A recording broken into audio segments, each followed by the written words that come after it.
Antoine aux sources.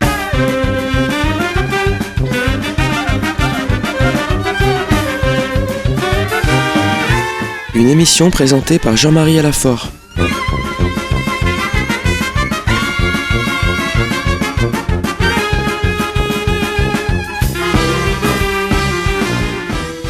Tout a commencé à Jérusalem, la ville des prophètes et de la rédemption, où le Christ est mort pour rassembler dans l'unité les enfants de Dieu dispersés. En elle, tout homme est né, dit le psalmiste. En elle, tout chrétien y trouve ses racines et y découvre la richesse des traditions et des rites des églises qui la composent. L'esprit de la Pentecôte ne cesse de souffler depuis Jérusalem. La ville sainte se révèle être la mère de toutes les églises. Jérusalem, la cité du grand roi, ouvre ses richesses pour ceux qui savent écouter. En ces fêtes de Noël, nous allons cette semaine relire le premier chapitre de l'évangile de Matthieu, celui de la généalogie du Christ, qui nous plonge dans toute l'histoire du salut et met en lumière la signification de la naissance de Jésus.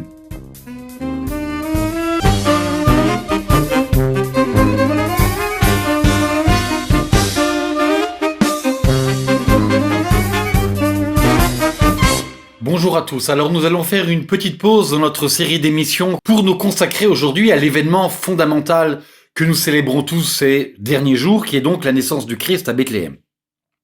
Et je voudrais donc justement vous transporter, que vous veniez avec moi donc dans un lieu particulier de Bethléem qui s'appelle donc le Champ des Bergers.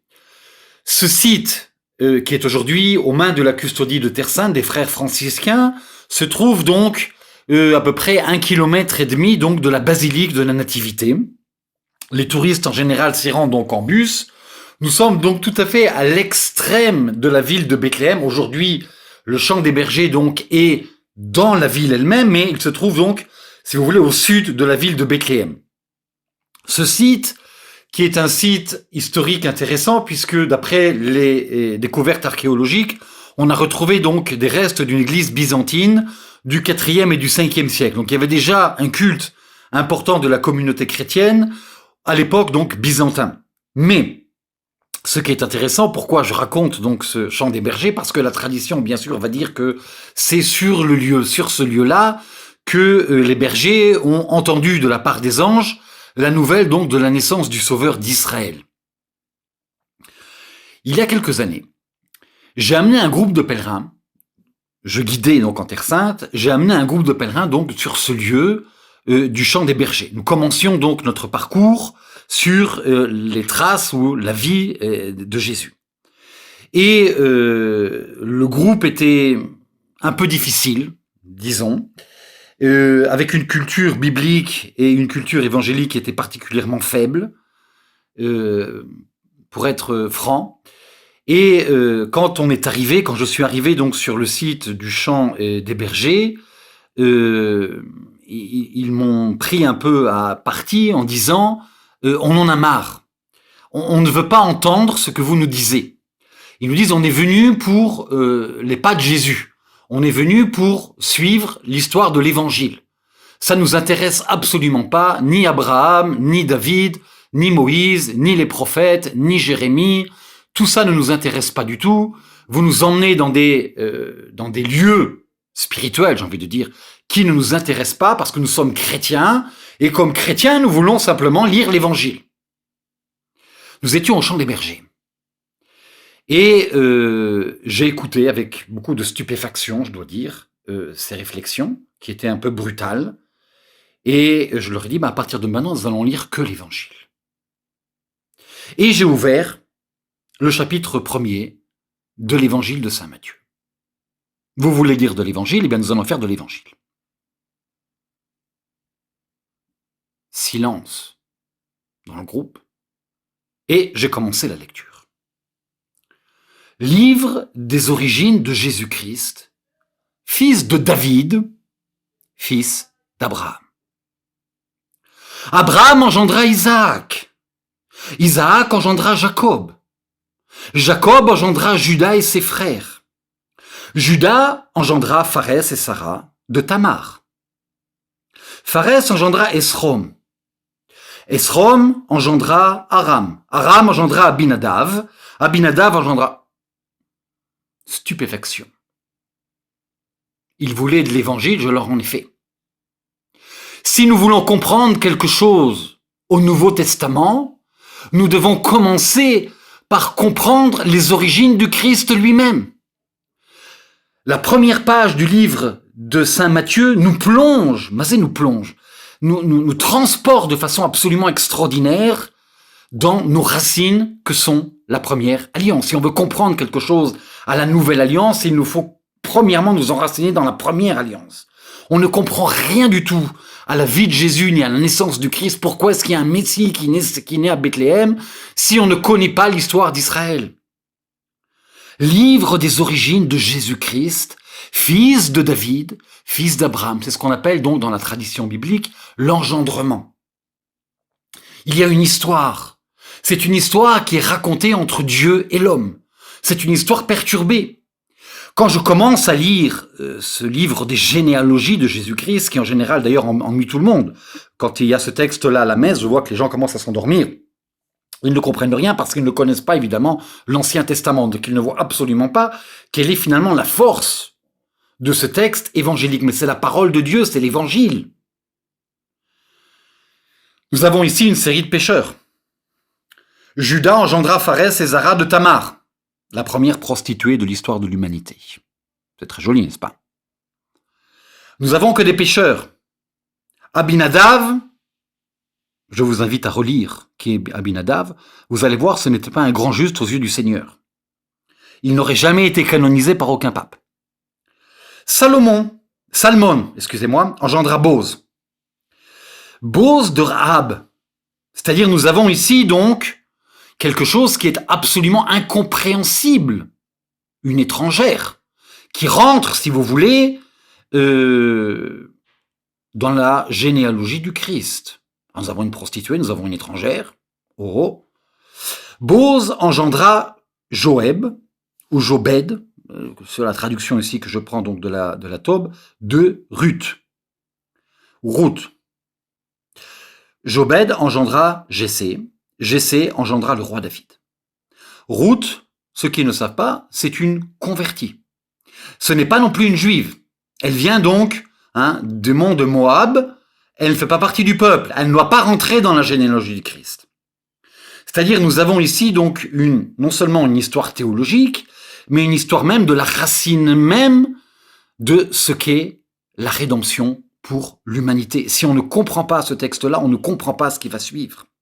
Le roi David, que nous connaissons bien, le texte biblique nous dit au début donc du premier verset du livre de l'évangile de Matthieu, les origines de Jésus-Christ, fils de David, fils d'Abraham. On commence donc par David.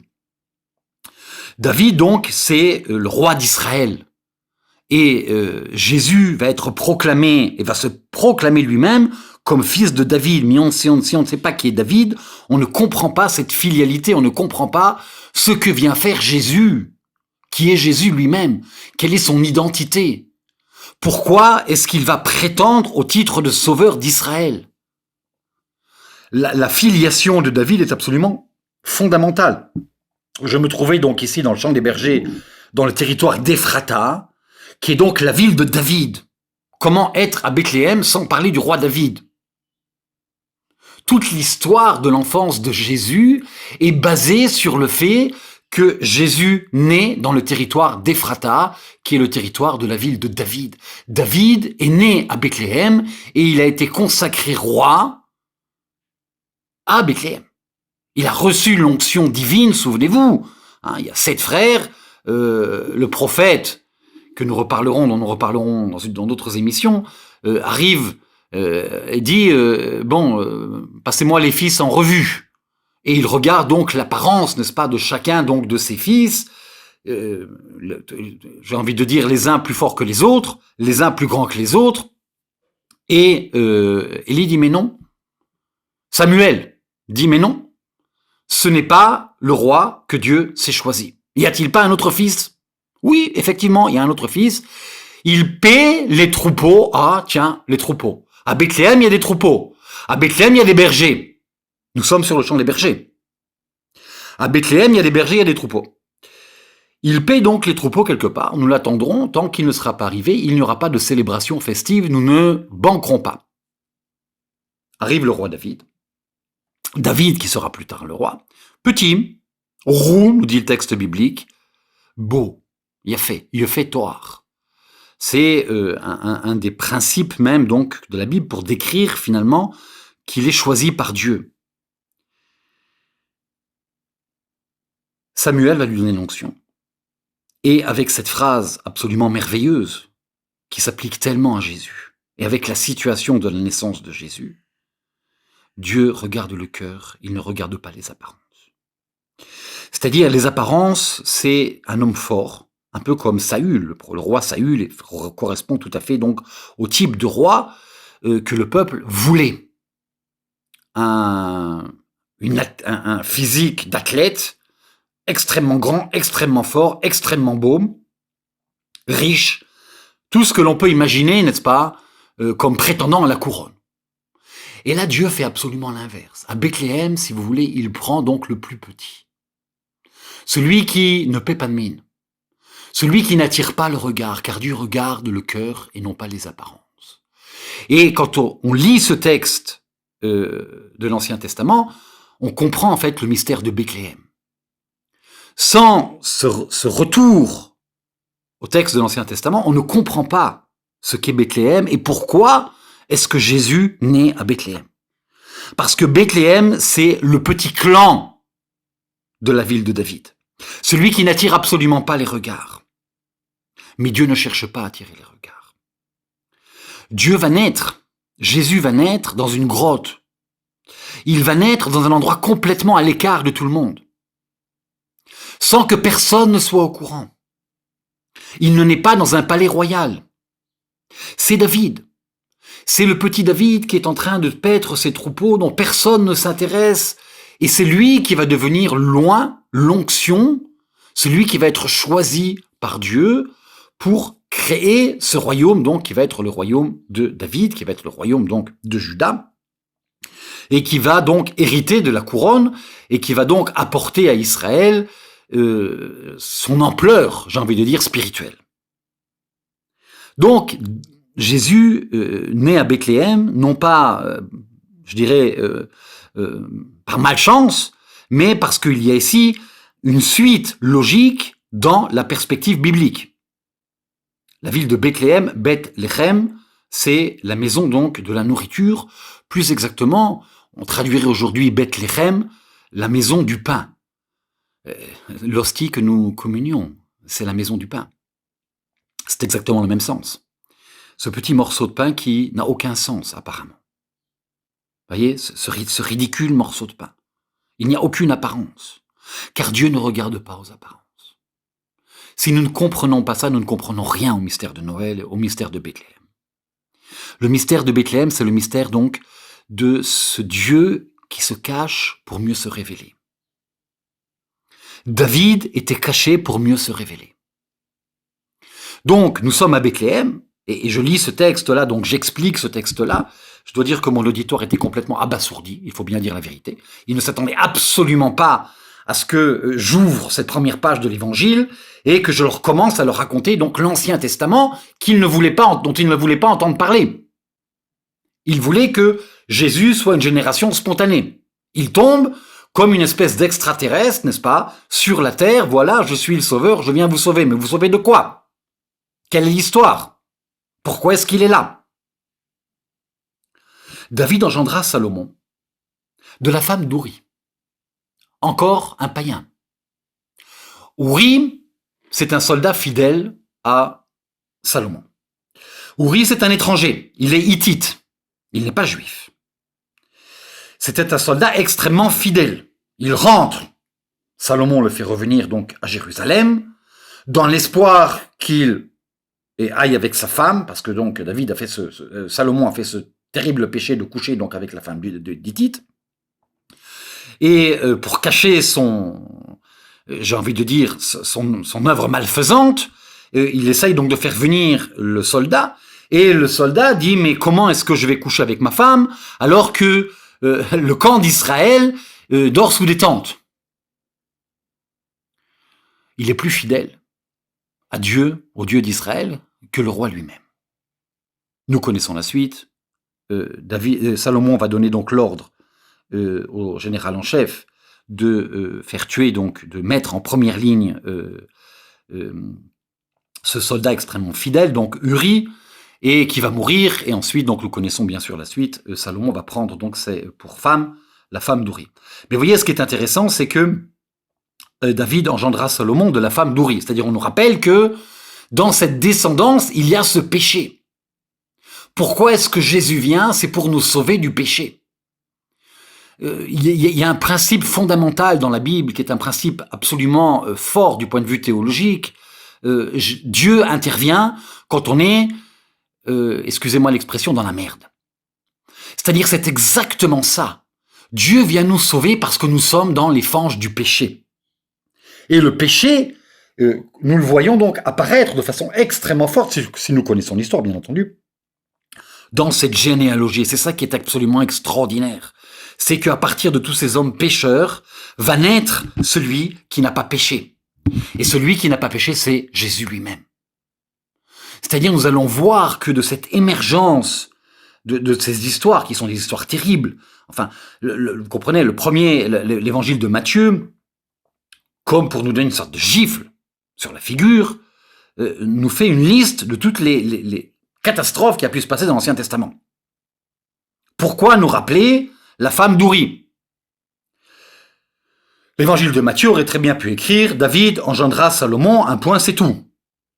Pourquoi rappeler que c'est de la femme d'Uri? Et pourquoi mentionner ce personnage qui était extrêmement juste, beaucoup plus juste que le roi lui-même, qui va être fidèle au Dieu d'Israël, alors qu'il n'est pas juif, alors qu'il n'est pas hébreu. Donc nous voyons ici comment est-ce que l'évangéliste qui écrit ce texte est conscient, n'est-ce pas, de l'histoire même dans laquelle s'inscrit Jésus. Salomon engendra Roboam, Roboam engendra Abia. Alors, si on lit tous ces textes-là, bien sûr, nous n'allons pas le faire, nous n'avons pas le temps.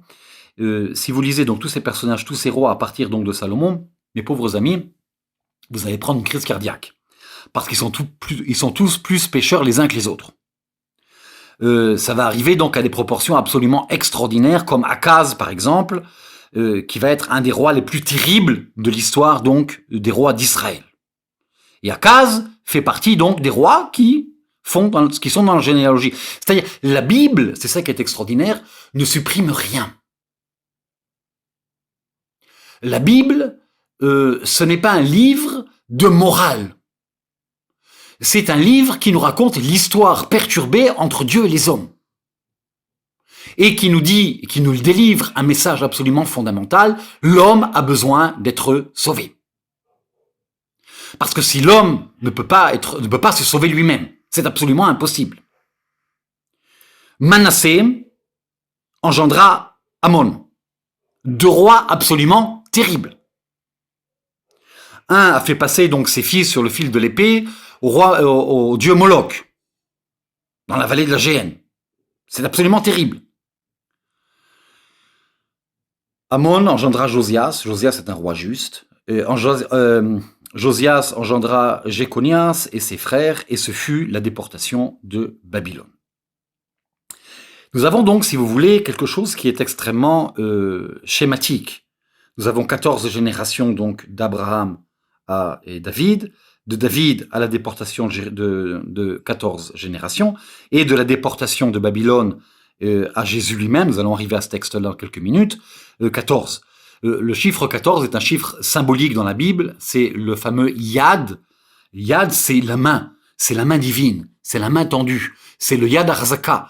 Quand on dit donc dans le livre encore une fois, j'ai oublié de faire référence à l'Ancien Testament, si vous voulez comprendre le Nouveau Testament, il faut lire l'Ancien Testament. Hein, le chiffre, vous savez qu'en hébreu, les nombres, les lettres, si vous voulez, sont aussi donc des chiffres. Et en hébreu, le 14, c'est le Yad. Le Yad, c'est la main forte de Dieu, la main tendue au pays d'Égypte, à main forte et à bras Zroya Netouya, je ne sais plus comment ils ont traduit en français, la main élevée, si vous voulez. c'est la main de Dieu. Voilà pourquoi nous l'avons de façon très significative, de façon très symbolique, 14 générations. Ce n'est pas simplement parce que c'est 14, 14 c'est le signe donc de la rédemption. C'est le Yad Razaka. La main forte de Dieu. Après la déportation de Babylone, Jéconias engendra Salatiel, Salatiel engendra Zorobabel, Zorobabel engendra Abioud, Abioud engendra Eliakim, Eliakim engendra Azor, Azor engendra Sadok, Sadok engendra Hakim, Hakim engendra Élioud. Et tout ça, ce sont les arrière-grands-parents de Jésus, mes amis. Nous devons les connaître. On peut faire une sorte de quiz, n'est-ce pas? Nous sommes en période de Noël, vous êtes à la maison, et demander donc qui est l'arrière-grand-père de Jésus. C'est une très bonne manière de connaître la famille du Christ lui-même. Et nous arrivons, si vous voulez, à la famille beaucoup plus proche, à l'arrière-grand-père, qui est donc Éléazar. Éléazar va engendrer Mathan. Mathan, c'est le don. Et Mathan va engendrer Jacob. Quel est le grand-père? Le nom, c'est un jeu que vous pouvez faire en famille, c'est très intéressant. Les protestants font beaucoup ça, les catholiques beaucoup moins. Nous connaissons moins l'Ancien Testament, malheureusement. Mais il y a des quiz comme ça, je me souviens quand j'étais jeune, il y avait des quiz comme ça, des espèces de cartes, des jeux de cartes comme ça. Quel est l'arrière-grand-père de Jésus? Quel est l'arrière-grand-père de Jésus? Eh bien, c'est Éléazar. Quel est le grand-père de Jésus? Son nom, c'est Mathan, ou Mathan. Et Mathan, en hébreu, c'est le don, n'est-ce pas? Nous n'avons aucun texte de l'Ancien Testament qui nous parle de Mathan. Là, nous devons donc prendre le texte de l'évangile de Matthieu comme étant quelque chose donc de symbolique, évidemment. Mathan engendra Jacob, qui est le grand-père de Jésus cette fois-ci, et Jacob engendra Joseph, l'époux de Marie, de laquelle est né Jésus, que l'on appelle Christ. C'est-à-dire, voyez, on finit ce texte et on a tout. On a absolument tout. Parce que finalement, on a un résumé de toute l'histoire du salut. Et le texte est très sobre. Jacob engendra Joseph, l'époux de Marie, de laquelle est né Jésus. On ne dit pas comment il est né, mais il est né, que l'on appelle Christ, qui veut dire donc loin. Christ, en hébreu, c'est Mashiach, c'est-à-dire celui qui a été oint par Dieu. Et quelle est la première personne qui a été oint par Dieu dans cette généalogie? Eh bien, c'est David. Voilà pourquoi donc Jésus est Christ comme David a été Christ, c'est-à-dire il a été oint, choisi, il a reçu l'onction, et cette onction qu'il a reçue, c'est bien sûr de son Père, Dieu le Père, et nous avons donc ici maintenant, nous pouvons rentrer donc maintenant dans cette histoire du salut. C'était Antoine aux Sources. Une émission présentée par Jean-Marie Alafort de Jérusalem.